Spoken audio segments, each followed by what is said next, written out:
అంత జనాల్లో తొక్కులు అంటే ఏంటంటే ఆవిడ చచ్చిపోవడం ఏంటంటే ఎంత హ్యాపీగా భర్త భార్యలు వెళ్ళారు. ఆ తొక్కులాట్లో ఆవిడ చచ్చిపోవడం మేము ఎవరూ షాక్ లో ఉన్నామండి, అసలు తట్టుకోలేమంట. అది మా అమ్మాయి పోయి నాకు చాలా బాధాకరంగా ఉంది. ఇది ఎవరి నిర్లక్ష్యం అనేది కూడా మనం ఏం చెప్పలేం. అది టైం. ఈ పోలీసుల దగ్గర ఉండి లైన్ గా పంపించి ఆ లైన్ లో పంపిస్తే బాగున్నాం. వాళ్ళు అలా చేయలేదు. 1,00,000 మంది ఆర్గనైజ్ చేయాలి అధికారులు, అంతమంది అధికారులు ఉంటారు తిరుపతి దేవస్థానంలో. వాళ్ళందరూ కూడా నిర్లక్ష్యం వల్లే ఈ తొక్కిసలాట జరిగింది. టికెట్లు జారీ విషయంలోని ఈ ప్రభుత్వాలు అధికారుల యొక్క నిర్లక్ష్యం ఖచ్చితంగా కనిపిస్తుంది. చంద్రబాబు చేసేది చేయలేదని తప్పదు, ఎందుకంటే ఆయన స్పాట్ లో లేడు. నీకు మేనేజ్మెంట్ ఇస్తే నువ్వు మేనేజ్మెంట్ చేయాలి, కానీ చంద్రబాబు గారి మాట మానడం తప్పది. తిరుమల తిరుపతి దేవస్థానం బోర్డు నుంచి ఒక్కొక్కరికి 25 లక్షల రూపాయలు చొప్పున ఇవ్వాలని కోరుకుంటున్నాను. ఏ చిన్న సంఘటన జరిగినా ప్రభుత్వం లోపం అంటున్నారు. కొన్ని ఆంక్షలు పెట్టారు.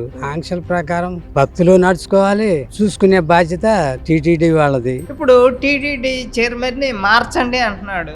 మార్చి నీకేమైనా ఇయ్యాలా?